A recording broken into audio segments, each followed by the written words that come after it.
Hai Tenuza, apa kabar semuanya? Ketemu lagi Stepian di sini.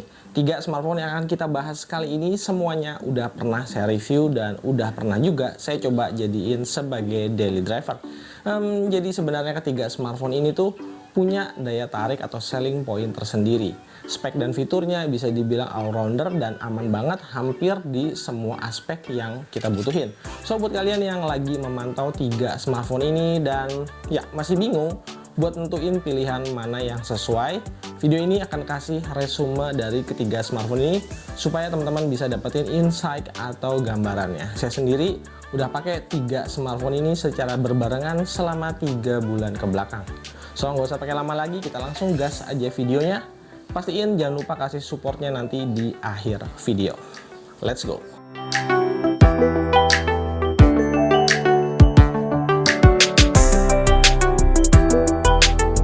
Buat orang-orang yang cari kepuasan soal layar, di urutan pertama tuh saya taruh Vivo V27 karena dia punya layar melengkung ala flagship dengan ukuran yang paling lega juga. Mau ngapain aja di HP ini semuanya tuh terasa paling menyenangkan ya. Di urutan keduanya ada Xiaomi 12T yang punya layar paling tajam di antara yang lain. Resolusinya 1,5K, jadi pixel per pixelnya lebih rapat dibanding layar Full HD yang lain. Selain itu, buat kalian yang mungkin lebih concern ke gaming, layar di Xiaomi 12T ini punya catatan paling bagus soal touch sampling rate yang paling tinggi di angka 480 Hz, ninggalin 2 kompetitornya. Jadi, walaupun sebenarnya Samsung punya nama besar, tapi karena ketemunya sama V27 dan Xiaomi 12T, rasa layarnya itu jadi kurang nendang. Jadi kayak spek AMOLED pada umumnya aja. Udah gitu untuk bezel sisi persisinya masih kelihatan cukup tebal. Apalagi di bagian dagunya, rada kurang masuk aja sama kelas premium mid-range zaman sekarang. Untuk build quality semuanya udah oke ya. Ketiganya sama-sama pakai back cover kaca dengan plastik frame. Cuma untuk Galaxy A54 dari sisi fisik, saya ngerasa agak kurang nyaman. Ini kemungkinan efek dari rasio bodi yang agak ngelempar ke samping. Jadi berasa penuh kalau dipegang tangan. Apalagi layarnya yang paling kecil daripada yang lain. Nah, secara bobot tentu aja Vivo V27 jadi yang paling tipis dan paling ringan. Beratnya cuma 180 gram aja, yang lain lewat dari 200 gram. Soal IP rating tentu aja udah tradisi, Galaxy A54 adalah yang paling aman karena IP67-nya disusul V27 dengan IP54 dan 12T dengan IP53.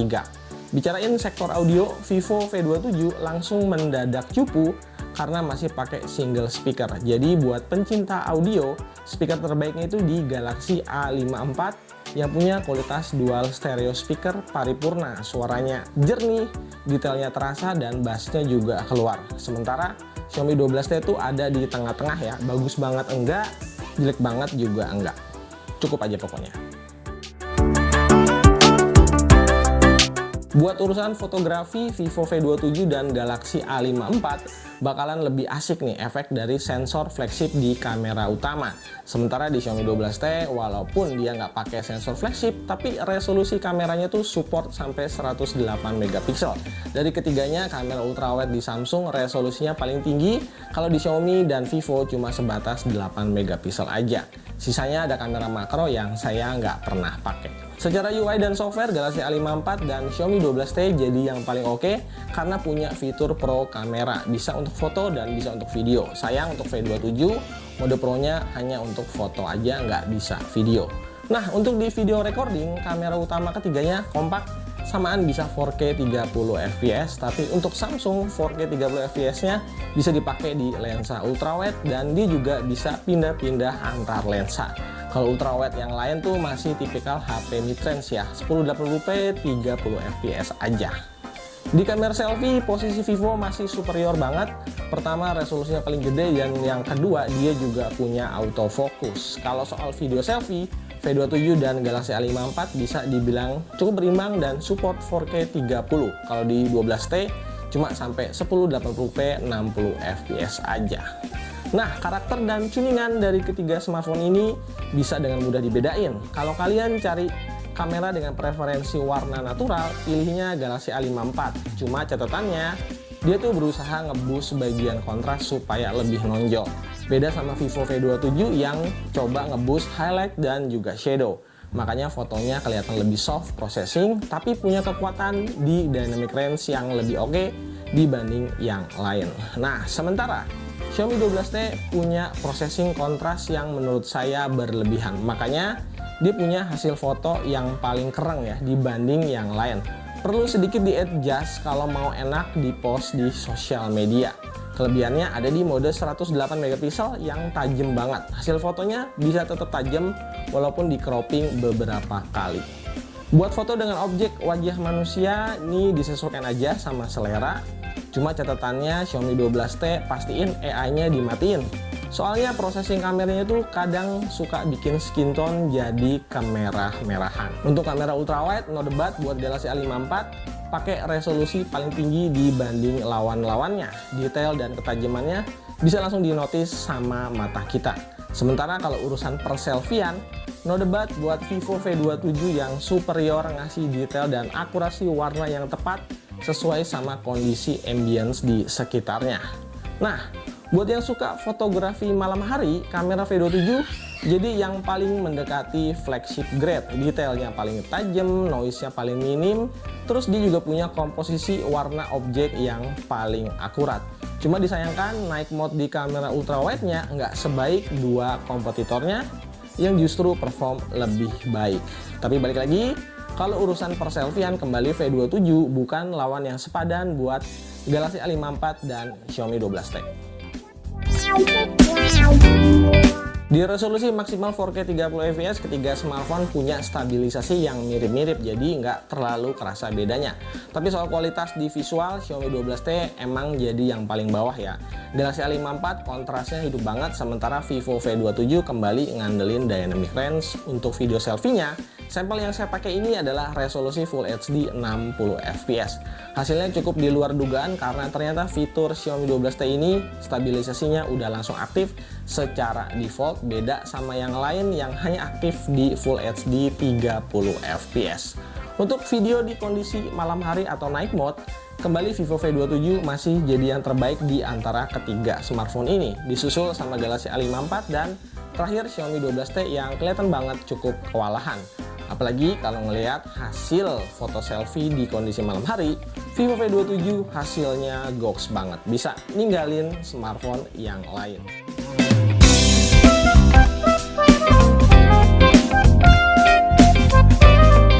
Di bagian ini saya rasa jawabannya fix no debat. One UI dari Samsung masih jadi yang terbaik, belum bisa dikejar sama yang lain. Belum lagi kalau kita bicarain soal ekosistem. Nah, sekarang gimana sama MIUI 14 dan Vantage OS 13? Gampangnya, ini tuh urusan selera aja. Catatannya buat MIUI, dia punya fitur yang paling banyak dengan kustomisasi yang luas. Tapi udah bukan rahasia lagi soal iklan yang masih suka muncul di apps bawaannya. Sementara kalau di Vantage OS, walaupun fiturnya mungkin nggak sebanyak yang lain, tapi kita bakal disuguhin UI yang ringan banget, mirip kayak stok Android dan tentunya tanpa iklan. Untuk dukungan jangka panjang, Galaxy A54 yang terpanjang sampai nanti di Android 17, sementara dua HP lainnya hanya di Android 15. Software update di Xiaomi 12T jadi yang paling ngeselin. Punya saya ini emang udah MIUI 14 dengan Android 13, tapi security patch-nya masih bulan Januari 2023 dan belum ada tanda-tanda lanjutannya. Jadi ketinggalan banget sama UI sebelah. Bahkan nih ada beberapa user sampai hari ini bilang kalau bang, saya belum kebagian MIUI 14. Memori ketiga smartphone ini identik ya, RAM 8GB, internal storage 256GB. Chipsetnya beda. Xiaomi 12T pakai Dimensity 8100 Ultra, V27 pakai fabrikasi yang lebih modern dengan Dimensity 7200, terakhir Galaxy A54 masih pede pakai Exynos 1380. Untuk rating Antutu benchmarknya urutannya tuh Xiaomi 12T pertama, Vivo V27 kedua, dan terakhir Galaxy A54. Untuk tes CPU stability selama 20 menit, hasilnya cukup di luar dugaan. Vivo V27 ternyata nggak mengalami throttling sama sekali, disusul Xiaomi 12T dan kembali Galaxy A54. Gimana kalau soal gaming performance di penggunaan sehari-hari? Kalau dilihat dari rating performance, pilih Xiaomi 12T adalah pilihan yang paling memuaskan. Kenapa begitu? Rata-rata semua game favorit kayak PUBG Mobile atau Mobile Legends semuanya udah terbuka opsi rata kanan. Kalau V27 dan Galaxy A54 masih seimbang soal opsi di Mobile Legends yang baru sampai high. Tapi kalau PUBG Mobile V27 jauh lebih baik karena bisa ekstrim 60 fps.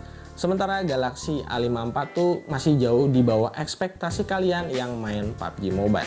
Lanjut untuk Genshin Impact, jawabannya ya lagi-lagi Xiaomi 12T. HP ini bisa jalan lancar jaya di settingan grafis high 60 fps dengan cetak skor FPS rata-rata 58 fps. Dua HP lainnya tuh nggak bisa ngimbangin ya. V27 dan Galaxy A54 kalau pakai grafis high, frame rate-nya tuh mentoknya 39 buat V27 dan 35 fps buat Galaxy A54. Kalau mau lebih, harus turunin ke grafis medium atau low. Buat yang mungkin nanya soal overheat, nah secara umum nih, ketiga smartphone ini bebas dari isu overheat yang ekstrim. Catatannya, di Galaxy A54 suhunya paling cepat naik dibanding dua kompetitornya. Andai kalau Samsung pakai Snapdragon atau MediaTek, mungkin ya ini ceritanya bisa beda. Walaupun di sektor gaming performance kayaknya Galaxy A54 ini jadi bulan-bulanan, tapi bukan Samsung namanya kalau nggak punya ultimate buat counter attack.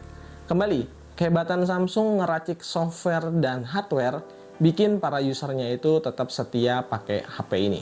Pertama, software update di gaming mode-nya Galaxy A54 ini paling lengkap soal nampilin informasi gameplay. Sampai-sampai dia tuh bisa nyimpen data statistik dari game yang udah kita mainin. Yang kedua, di One UI 5.1 Galaxy A54 punya fitur bypass charging yang lazim ada di smartphone gaming. Jadi buat yang belum tahu, fitur bypass charging ini memungkinkan arus listrik yang masuk dari charger langsung masuk ke motherboard tanpa harus mampir dulu ke dalam baterai. Fitur ini menurut saya bagus pakai banget. Pertama, umur baterai bakalan lebih awet, terutama buat kalian yang suka ngegame sambil nyolok charger. Dan yang kedua, ini tuh bisa meminimalisir gejala efek panas dari pengisian baterai. Yuk brand lain, ayo dong bikin charging system kayak gini. Kalau Samsung aja bisa, yang lain bisa dong. Di sektor baterai, Vivo V27 jadi yang paling kecil dibanding 12T dan Galaxy A54. Awalnya saya mikirnya juga gitu, bakalan keteteran nih. Tapi ternyata saya salah besar. Contohnya, dipakai buat nonton YouTube 1 jam V27, baterainya habis 6%, Galaxy A54 7%, Xiaomi 12T 8%. Main Mobile Legends selama 10 menit. V27 ini bisa sama kayak Xiaomi 12T, makan daya cuma 3% aja. Bisa lebih irit daripada Galaxy A54. Dan terakhir, dipakai buat ngerekam video 4K selama 10 menit. Ketiga smartphone sama-sama ngabisin baterai di 4%. Secara overall di pemakaian sehari-hari dengan skala moderat sambil sesekali ngegame, Xiaomi 12T dan Vivo V27 ini nggak beda terlalu jauh. Bisa sampai angka 7 jam SOT, sementara Galaxy A54 ada di angka 6 jam dan ketiganya juga masih nyisain baterai belasan persen. Dengan hasil kayak gini, catatan positif tentu ada di V27 karena punya baterai performance cukup impresif. Bisa setara sama baterai 5000 mAh, bahkan bisa ngalahin nafasnya Galaxy A54. Buat charging speed jelas Xiaomi 12T jadi yang paling ngebut 120 watt, 2,5 kali lebih cepat daripada V27, 5 kali lebih cepat dari Galaxy A54. Khusus Galaxy A54, beli lagi chargernya secara terpisah. Oke, kesimpulannya setelah jalan selama 3 bulanan ini, Samsung Galaxy A54 dan Vivo V27 emang menunjukkan arah yang positif setelah rutin dikasih update software secara rutin. Sementara walaupun Xiaomi 12T itu software update-nya lelet banget, performanya relatif stabil sejak pertama kali dirilis. Nah, dari ketiga smartphone ini, in the end atau pada akhirnya calon usernya harus pinter-pinter buat nyesuaiin skala kebutuhan. Ya, mirip-mirip kayak nyari jodoh lah, kira-kira kayak gitu. Silakan aja diplototin poin-poin yang udah saya jabarin di video komparasi kali ini. Selanjutnya kalian bisa tentukan pilihan mana smartphone yang cocok. Buat teman-teman yang kebetulan pakai ketiga smartphone ini, yuk ramein kolom komentar di bawah, tulis sharing pengalaman kalian menggunakan ketiga smartphone ini. Oke, Sekian video dari saya kali ini. Hatem bisa pamit and step out. Kita ketemu lagi di video-video berikutnya. Yuk.